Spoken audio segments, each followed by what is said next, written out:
নমস্কার বন্ধুরা, আমি অরিন্দম চলে আসলাম আজকে এই মুহূর্তে বিরাট বড় একটা বকেয়া ডিএ নিয়ে আপডেট। বকেয়া ডিএ নিয়ে বিরাট আপডেট। সময়সীমার আগে তথ্য খুঁজে নাকি পাচ্ছে না রাজ্য সরকার।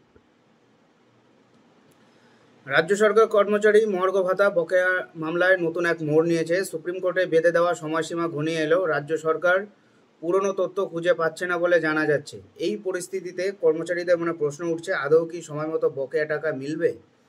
এই প্রতিবেদনে আমরা পুরোটাই জেনে নেব। সমস্যাটা কি? তথ্যের অভাব। বিভিন্ন সংবাদ সূত্র অনুযায়ী জানা যাচ্ছে 2016 সালের আগে কর্মচারীদের বেতনের হিসাব নাকি রাজ্যের কাছে নেই। এর মূল কারণ হলো তখন বেতন সংক্রান্ত সমস্ত প্রক্রিয়া অফলাইনে হতো। 2015-16 সালে অর্থ দপ্তর যখন হিউম্যান রিসোর্স ম্যানেজমেন্ট সিস্টেম চালু করে তখন থেকে কর্মচারীদের বেতনের হিসাব ডিজিটাল পদ্ধতিতে রাখা শুরু হয়। এর ফলে 2009 সালের জুলাই থেকে 2015-16 সাল পর্যন্ত কর্মচারীদের মর্গ ভাতার বকেয়ার পরিমাণ কত তা নির্ভুলভাবে হিসাব করা সরকারের পক্ষে একেবারে অসম্ভব হয়ে পড়েছে। এই সময় হিসাব বের করতে গেলে প্রায় 8 থেকে 10 লক্ষ কর্মচারীর সার্ভিস বুক ধরে কাজ করতে হবে, যা অত্যন্ত সময় সাপেক্ষ। এই বিপুল পরিমাণ তথ্য সংগ্রহ এবং বিশ্লেষণ করে বকেয়ার পরিমাণ নির্ধারিত করা একটা বিরাট চ্যালেঞ্জ। সুপ্রিম কোর্টের নির্দেশ এবং সময়সীমা। সুপ্রিম কোর্ট রাজ্য সরকার কর্মচারীদের বকেয়া ডিএর 25% 6 সপ্তাহের মধ্যে মিটিয়ে দেওয়ার নির্দেশ দিয়েছিল। এই সময়সীমা আগামী 26 থেকে 27 জুন শেষ হতে চলেছে।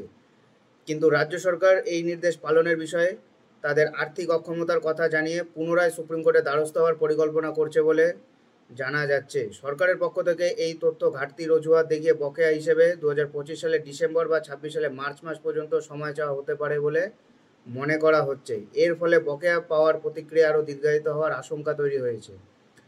কর্মচারীদের জন্য এর অর্থ কী? অনিশ্চয়তা। সরকারের এই অবস্থানের ফলে কর্মচারীরা তাদের বকেয়া মর্গ ভাতা কবে পাবেন তা নিয়ে গভীর অনিশ্চয়তার মধ্যে পড়েছে। দীর্ঘ প্রতীক্ষা। যদি সরকার সময়সীমা বাড়ানোর আবেদন করে এবং আদালত তা মঞ্জুর করে তবে কর্মচারীদের আরও দীর্ঘ সময় অপেক্ষা করতে হবে।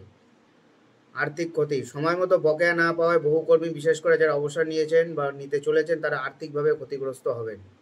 রাজ্য সরকারি কর্মচারীদের বকেয়া ডিএর বিষয়টি এখন এক জটিল আইন এবং প্রশাসনিক গেরোর মধ্যে আটকে গেছে। একদিকে সুপ্রিম কোর্টের কড়া নির্দেশ, অন্যদিকে রাজ্য সরকারের তথ্য ঘাটতি এবং আর্থিক অক্ষমতার যুক্তি। এই দুয়ের মাঝে কর্মচারীদের ভবিষ্যৎ ঝুলে রয়েছে। আগামী দিনে সুপ্রিম কোর্ট কী রায় দেয় এবং রাজ্য সরকার কী পদক্ষেপ নেয় তার উপর সব কিছু নির্ভর করছে। এই সমস্যার দ্রুত সমাধান না হলে কর্মচারীদের মধ্যে আরও অসন্তোষ বেড়ে যাবে। সো বন্ধুরা, এটাই হলো আজকেকার আপডেট। এবং আপডেট পাওয়ার জন্য চ্যানেলটা সাবস্ক্রাইব করে আমাদের পাশে থাকুন। দেখা হচ্ছে পরের ভিডিওতে। ভালো থাকবেন সবাই। নমস্কার, জয় হিন্দ, বন্দে মাতরম।